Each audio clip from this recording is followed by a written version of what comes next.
But even if that's not the way it's being done and you're an accredited investor, you still should have some education on knowing what you're doing. And you alluded earlier today on our call about a book that I have, right? And that's why I wrote the book, is to give people education. Hello, and thank you for joining us today on the Gentle Art of Crushing It show, where we focus on learning and sharing with our listeners all there is to know about how to create success in our lives.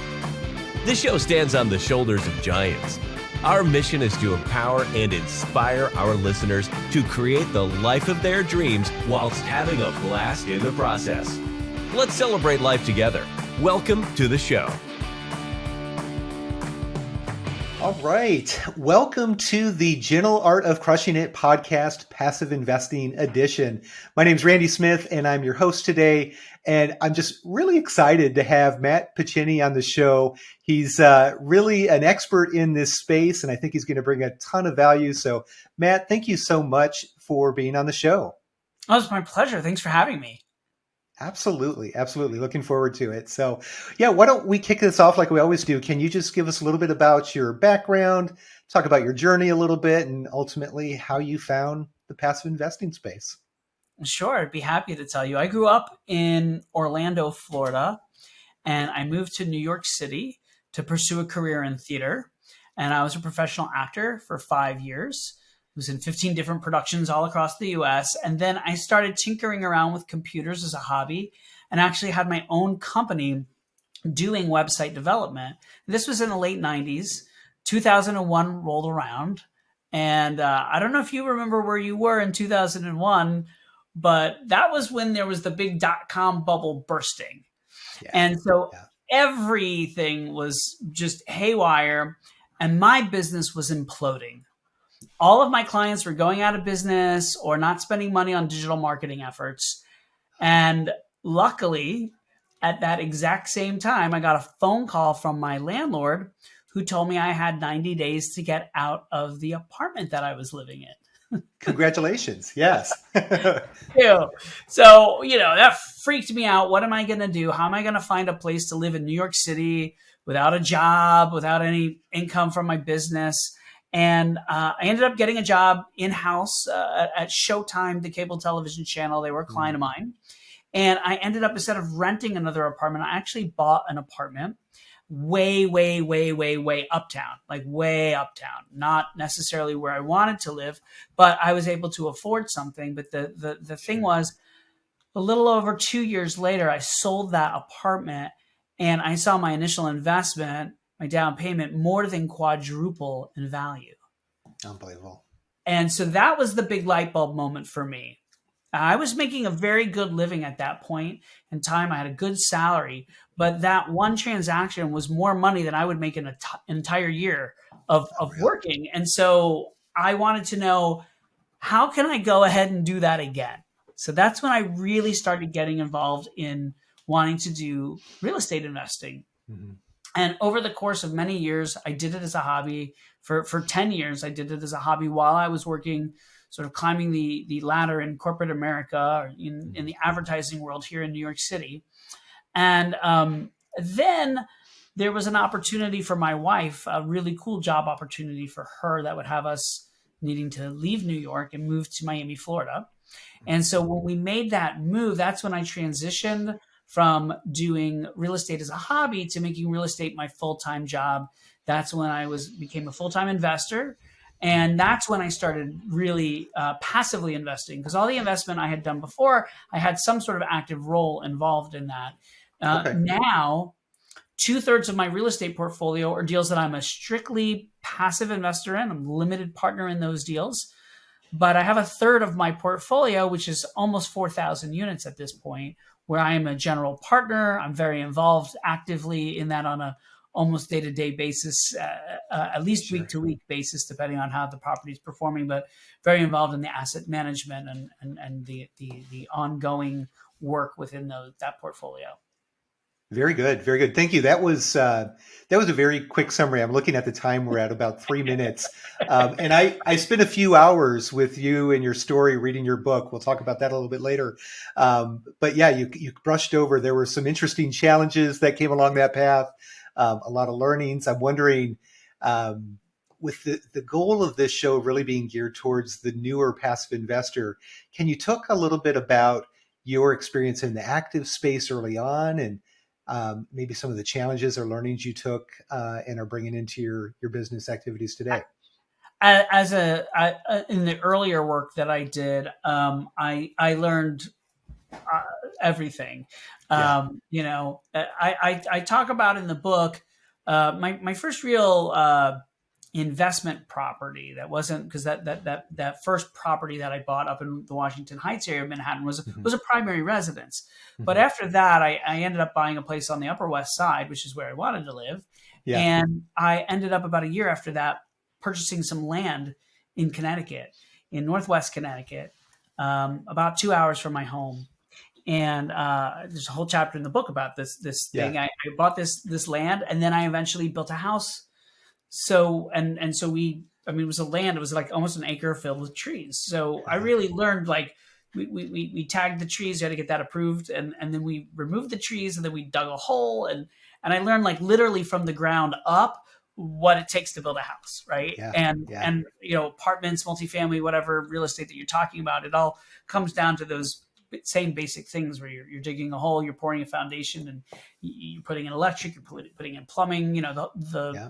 framing it out, doing a roof, there's a lot of different things. So I learned a lot in that process. And then, instead of living in that house, which was my idea initially when I first started down that path, it actually was a full-time rental. It was a short-term rental, but it was always available for rent the whole time that I owned it. And I learned a lot about renting and about leases and dealing with tenants and Yeah. managing a property remotely. The biggest key takeaway from there, spoiler alert if you haven't read the book yet, was that I did not want to be a property manager. It's a really specific skill set. It's great. I love people who do it, and I love to hire people who are good at it to do it. I think I was adequate, but it was Yeah. not something that I enjoyed doing. I enjoyed more trying to find properties and going ahead and developing them and adding value, but not necessarily dealing with the day to day of tenants and that whole kind of thing. So Yeah. that was a huge learning from there. But I also learned things like accounting. Right Hmm. before that, I just did all of my taxes with TurboTax. It was easy. I had a Sure. W-2. I typed in the information from the W-2. It was fine. Once I bought that piece of land, I don't know what TurboTax is like now because I haven't used it in years. But back then, there was no way to enter in that I had this investment land. So I had to find a CPA person, which I did. And there was not much going on there at that time. But once we started building the house, all Hmm. of a sudden I learned about a thing called depreciation and Yeah. how that works. And that was very eye-opening to me. And so that house really was kind of set the stage for where I am now, because it was a rental. Now, obviously, time has gone on. I've learned how to do it better, and I've expanded from 1 units to now, 4,000 units. But Yeah. a lot of the principles are the same. Once you jump from that, 1 to 4 unit up to 5 units or more, there is some more complexity, especially as it comes to the financing that's involved in the property. Randy, I know you know that stuff, but No, this is good your though. Yeah. listeners, right? Yeah. Like, once you go to 5 units, it's a totally different, financing model with the mortgage. But as you continue to grow beyond 5 and get to 70, 80, 100 units or more on any Mhm. particular property, you start to see a lot of efficiencies because you have these economies of scale. And I'll give you one really quick example. Sure. We always do a thing called a cost segregation study. Mhm. What the cost segregation study does is an engineer comes to the property and catalogs every item in the property. Basically, things that are considered personal property are able to be depreciated in a more quicker than the rest of the property because they have different depreciation lives according to the IRS. And there's something going on right now called bonus depreciation, which allows you to do all of it in year one, but that's starting to sunset. But even before bonus depreciation was a thing, it's great to do this because you can have a lot more depreciation in the first 5 years of the property than you can have in the remainder if you do this thing. But the study costs, anywhere from $5,000 to $10,000. So if you just have a single family property or a duplex, to spend $5,000 to $10,000, what's your tax savings going to be? Does it make sense? Maybe, maybe not. When you're buying a $10 million or more property of like 100 or more units, all of a sudden a $5,000 to $10,000 cost is really just a drop in the bucket. And you can pass those tax savings along to all the investors, and it can be a tremendous windfall for investors. So that's why the economies of scale can work really nicely. Yeah, no, gosh, thank you. That is a ton of really good, valuable information for the listeners to learn. And we've done calls with cost segregation folks and Cool. really dug into some of those deals, but you really summarized that nicely. So thank you for that. I'm curious if, looking back, starting with your own home and then buying the second property and then ultimately doing some development, when you're talking with new investors today, do you think there's value in starting in the active space, or does it make sense just to skip forward and go right into passive investing? Most people that I speak with have been involved in real estate in one way or another in terms of, maybe active, maybe they had I've talked to people who like, oh yeah, I used to own a rental a long time ago. Yeah. But most people that I tend to come into contact with, I think most people are, maybe like 51%, but barely most. But I think most people have had some sort of active experience. But you don't need to. There's plenty of people that I've spoken with who are very busy, doctors, lawyers, whatever. And they're like, hey, I just know real estate's good. A friend of mine invested with you. He said he made a lot of money. I want to invest with you. It's a lot of sort of word of mouth kind of things is where I've gotten people who just have never done real estate before, but they know that it's good. They know they've had a friend who's had success in it in one form or another, a friend or a relative, and so they want to get involved in it. You don't have to have the active experience, but there are there's two things. Number one, there's certain SEC requirements depending on how the deal is structured. If you're not an accredited investor where you actually need to be sophisticated, that's like a requirement. But even if that's not the way it's being done and you're an accredited investor, you still should have some education on knowing what you're doing. And you alluded earlier today on our call about a book that I have, right? And that's why I wrote the book, is to give people education on understanding these deals, understanding how they're set up, understanding how they work. Because as a passive investor, while you're not actively doing any of the work, you want to be able to look at the deal and see if you think it makes sense. I have a free guide on my website. It's called Quickly Sizing Up a Syndication. There's a more detailed version inside the book. But so in that, I talk about there's three things that you want to look at, right? You want to look at the sponsor, the deal, the person who's running the deal. That's number one. Yep. Number two, you want to look at the market and understand the market. And number three, you want to look at the deal itself, right? And so if you don't know how to look at a market, you don't know the questions to ask a sponsor, you don't know how to look at a deal and the metrics of the deal, it's hard for you to decide if you want to put 50, 100,000, maybe more into a deal. Right. It's a good amount of money, even if you are an accredited investor. But $100,000 in a deal, you want to make sure that you're not going to lose it. And so I do think some form of education, whether it's my book or some other, listening to your podcast is one great way, Randy. But there are also books out there, you're welcome, that are good, where people can get sort of educated. So you don't have to have done it actively, but you should be educated so that you know what you're investing in.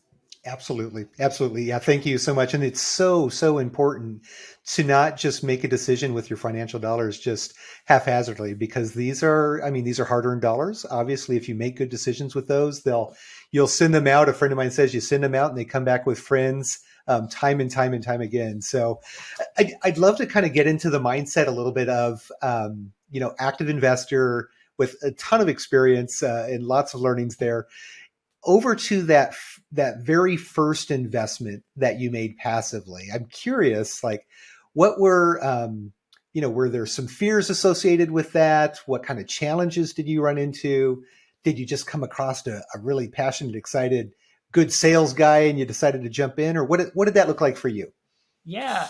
Another thing I write about in my book, because that's a big, that's a monumental thing, right? Your first Yeah. passive investment. And how does that work? The way that it worked for me was that I met somebody. I knew right away, because of my active experience that I had done, that so when I first found out about syndication, I knew right away I wanted to syndicate deals. But I had to learn. So I started going to classes and courses and, of course, podcasts and books. But one of the first live events, conferences that I went to where I started to learn about this stuff, I met somebody who had already done a deal, and I became friendly with this person. And lo and behold, 6 months later or so, he had a deal. Yeah. And he was my buddy. So I invested with him. I mean, he was learning and going through the same education that I was going through, although he was much further along in the system, right, in a program that I was in. He was much further along, and he had already done one deal before. So I decided, if I'm going to invest with someone, I guess I'll invest with him. And Sure. I invested, and I was freaking out about it. And I wrote a very large check. Before, except for like buying I guess I had done some real estate. It was a very large check. It was a very large check as far as I was concerned. But I wrote a check and was hoping he would have it come back with friends. Right. And unfortunately, it didn't come back. I came back with like a little teeny tiny little friend, the tiniest little friend. Luckily, it didn't come back missing and part of the money, right? So I didn't lose money on it, but we didn't really make a lot of money at all. But I learned a lot about. That's when I really learned the value of vetting these deals, and specifically vetting the sponsor.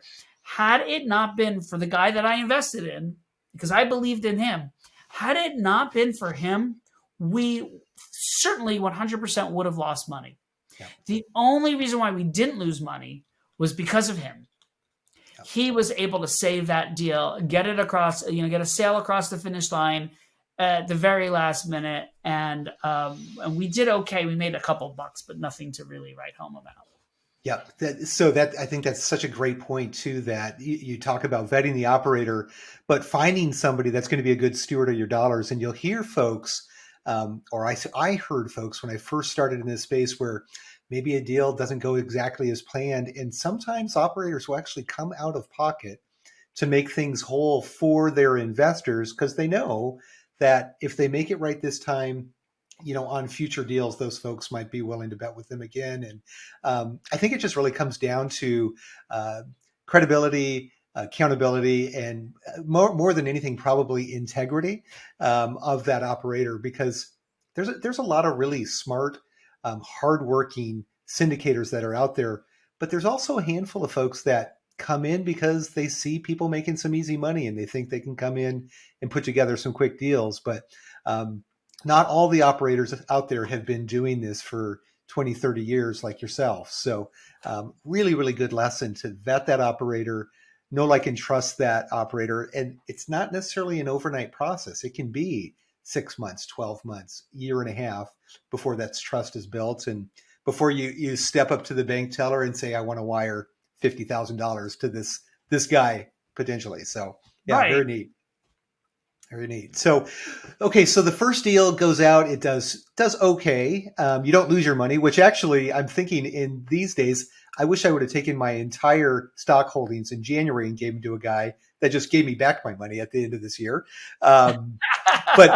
But it went well enough, and you could start to see the power of how passive investing could impact your life.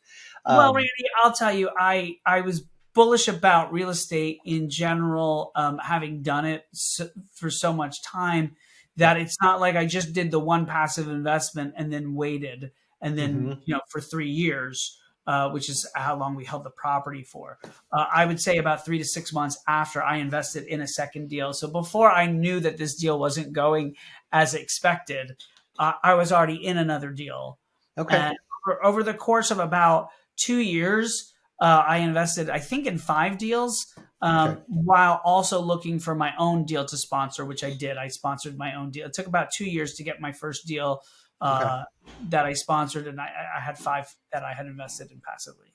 Okay. Okay. Yeah. And it seems like that's a pretty common trend I'm hearing. It was similar to myself. I invested in one and I overcame that challenge of wiring the funds the first time. The second one's much easier. The third one's even easier. The fourth one, it's like, whatever you send me, GP, I'm going to bet on you without even looking at the deal. Yeah, I'm bet on the curious jockey, though. not the horse, right? Exactly. Exactly. Yeah. So I'm curious. You mentioned you have a fairly large portion of your investments today in passive investments alongside your active investments. Can you talk to me about strategies? How do you choose? Do you have like a diversification strategy or a purchase strategy? What kind of strategies do you use to get that capital out into good working deals? Sure. Well, I use the 3 pillars that we talked about earlier, and Yep. um, so we got to make sure that we're vetting that the operator, right, Yep. and vetting the market and Hmm. vetting the deal.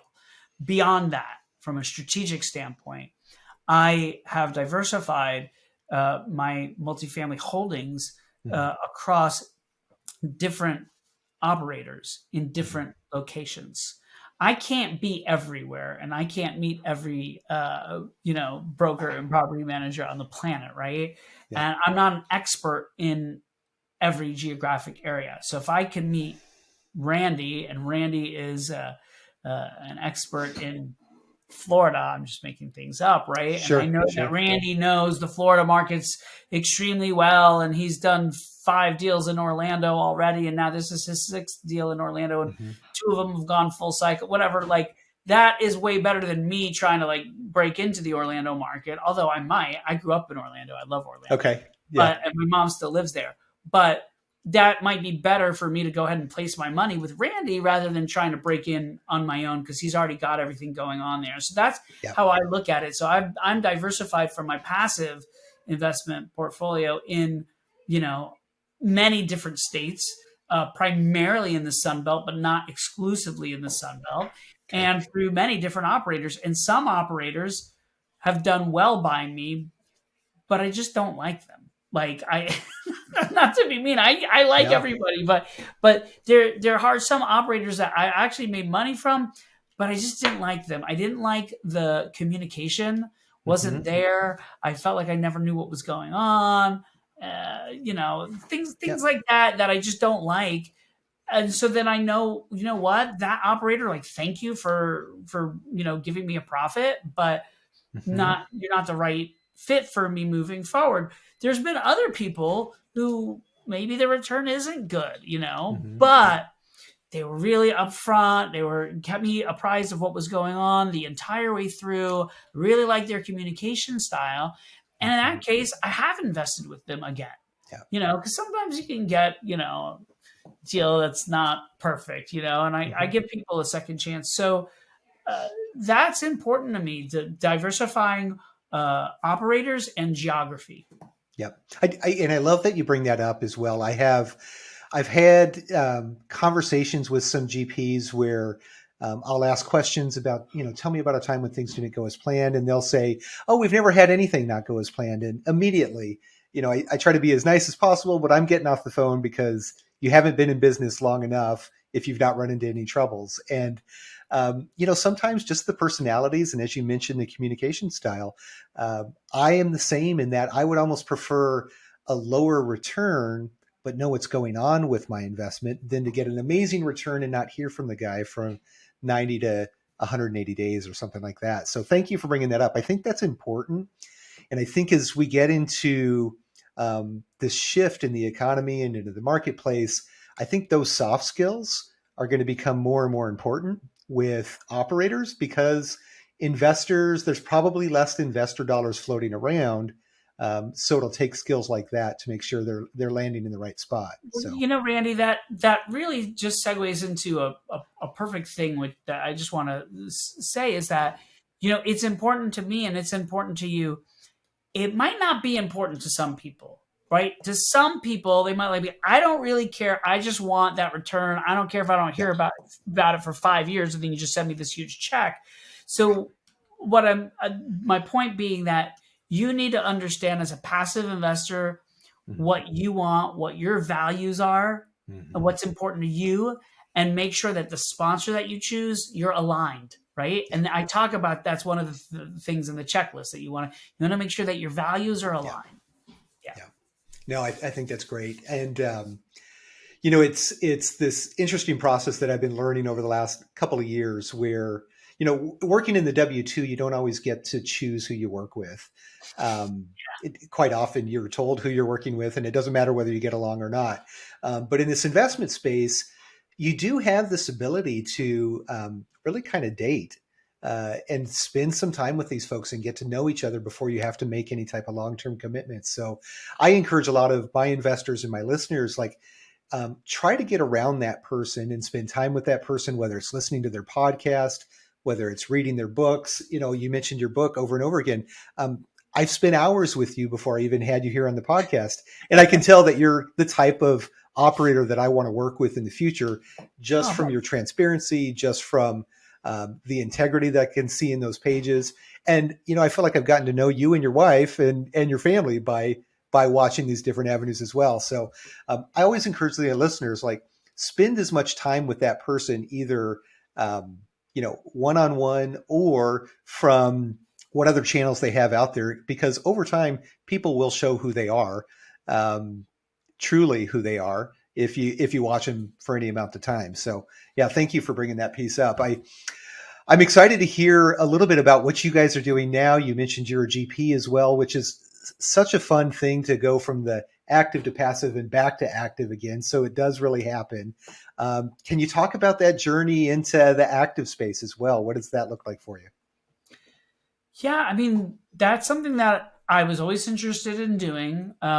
Passive investment came about while I was trying to pursue the active syndication. There was an opportunity. I thought it would be a good learning opportunity, and I had some capital available. And then I just started deploying more and more into that. And then as those deals went full cycle, then I just kept the money in that sort of, passive investment space and just kind of kept redeploying that.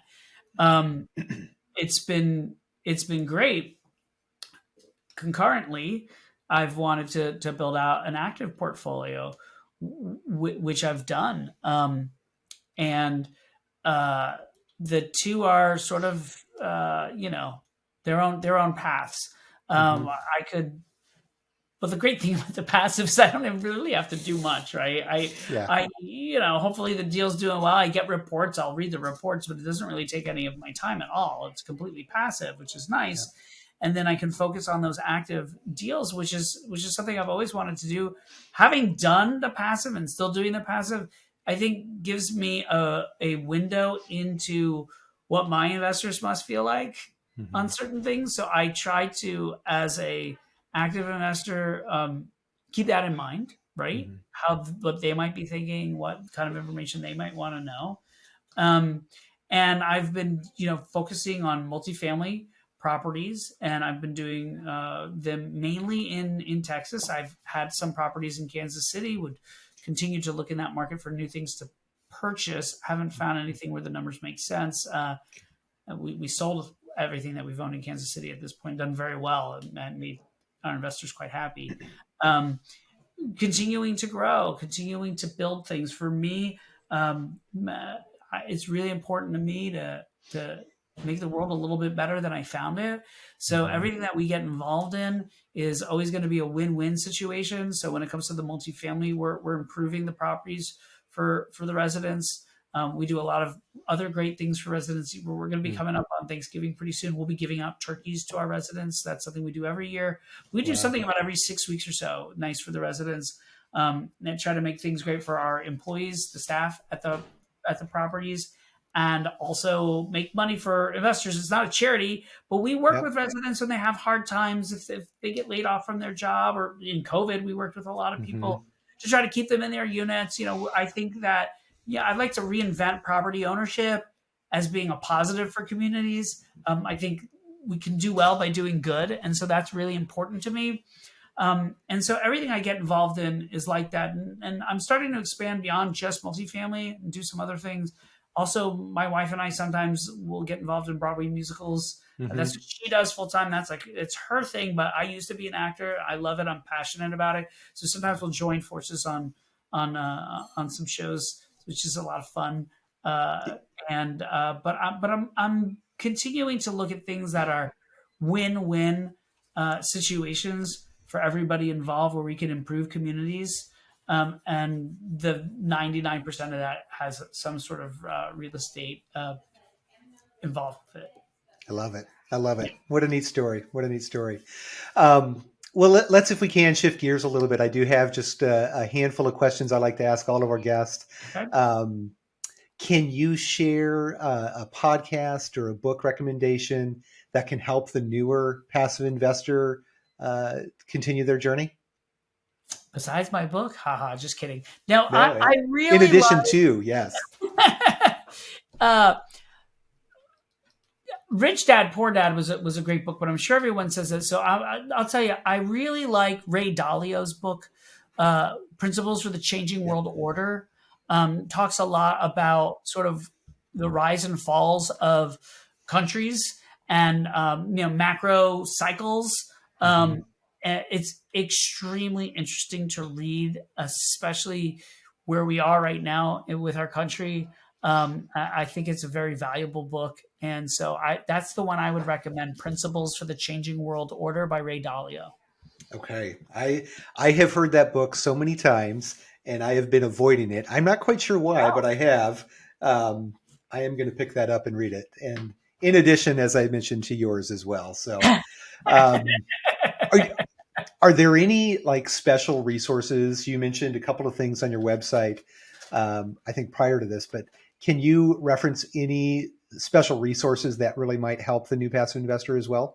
I shameless plug again, and it's Please. completely free on my website. I have written tons of articles. I post one every month, and I send it out to my newsletter. But I put them on there, and there's tons of articles on there. Yep. So it's completely free. Go check it out. But Yep. I also find that I'm pretty active on LinkedIn, and so I Hmm. find that on LinkedIn there are, if you start to get involved in a community of people who are doing, who are real estate, and start connecting with people involved in real estate, it'll start coming up on your feed. You can learn a lot from, those articles that I write, I post them on LinkedIn too, right? So Yep. a lot of people are putting content out there on LinkedIn. There's also a lot of content on YouTube. I have a couple of videos on YouTube. I want to start doing more, but you can go on a Hmm. YouTube and learn a lot. There's podcasts like this one Yep. that are Absolutely. great. There's tons about, when I started off, uh, I talk about in the book, I called it Podcast University, but none of them were about multifamily. They were Yeah. all about single family. And then I found one that was about multifamily. And now Hmm. there's like tons of them that are about multifamily and passive investing. They were all active, but now there's a lot about passive investing, and not just in multifamily, in self storage, in mobile home parks, and all of that. So you know, hop on Google, find some podcasts, find some different, communities online. There's a lot of opportunity out there to learn about this stuff. Awesome. And Yeah. No, most, there is. There's more information today than there's ever been. The new passive investor has access to so many different resources. Literally, like you said, just a simple Google search. And any operator out there has pages and pages of free content on their websites, and definitely great books. So, kind of a fun one. I'm curious, do you have a recent bucket list item you've checked off your list that you would like to share with the audience? I don't know. I'm trying to think. One thing that's kind of cool that I always wanted to go, and I just never wanted to go right then, but I always wanted to go to Paris. And Okay. so I just took my wife to Paris for our 10th wedding anniversary. That was kind of cool. That was Ah, fun. congratulations. That's Yeah. on the list. I I have I don't have like a whole bunch of things that I'm like, gee, I really want to do this and haven't been able to, fortunately. I always wanted to win a Tony Award, and this year last season we won 2. So Did you really? yeah, Fantastic. Tony Awards. So that was fun. Always wanted to write a book. I got the book out. I don't know. Maybe I have to come up with some more things, Randy. Now that I'm thinking about it. That's amazing. I don't run into folks that don't have a bucket list still chasing. So that's fantastic, though, that you've been able to do. I need to raise the bar a little bit. I don't know. I love traveling. I want to continue to travel. There's many countries I would like to go to. So that's Yeah. But I like to spend time with my kids. That's the most important thing for me. So I love it. I love it. Well, very good. Well, anything else that you would care to share with the audience before we get your contact info or how we can find you out there? I think that success in life is really about developing relationships. It's about having persistence. And being educated. So I think like if there's 3 things to take away from this interview to someone, whether you want to be active or passive, it's like build those relationships, be persistent, and make sure you're educated. If you are educated, I'm always learning. I'm always reading new books or podcasts or going to seminars. I'm always learning, and that's important. So relationships, persistence, and education. Yeah. Love it. Love it. Well, very, very, just great spending some time with you here. I really appreciate it. And the content and value you brought was fantastic. Thank you so much for being on the show. I really do appreciate it. No, Randy, thank you so much for having me. I love being here. Outstanding. Well, to our listeners, again, I strongly encourage you, go out there, grab his book, check it out. I can vouch for it. It is fantastic. Definitely follow him on social. We'll put his contact information in the show notes. And the advice I always leave, continue to educate yourself to the point where you become confident enough to make that first passive investment. And once you do, I promise you will never look back, and it'll be a great addition to your strategy. So thanks so much for listening, everyone. And we'll look forward to having you on another show. Well, there you have it, ladies and gentlemen. Another episode of The Gentle Art of Crushing It. It was an amazing episode. We know we sure learned a lot, and we hope you did as well. We want to take a second and thank you so much for viewing or listening to this episode. And please just know that we only ask for one favor, and that is to make this life magnificent. Thank you, and have a wonderful day.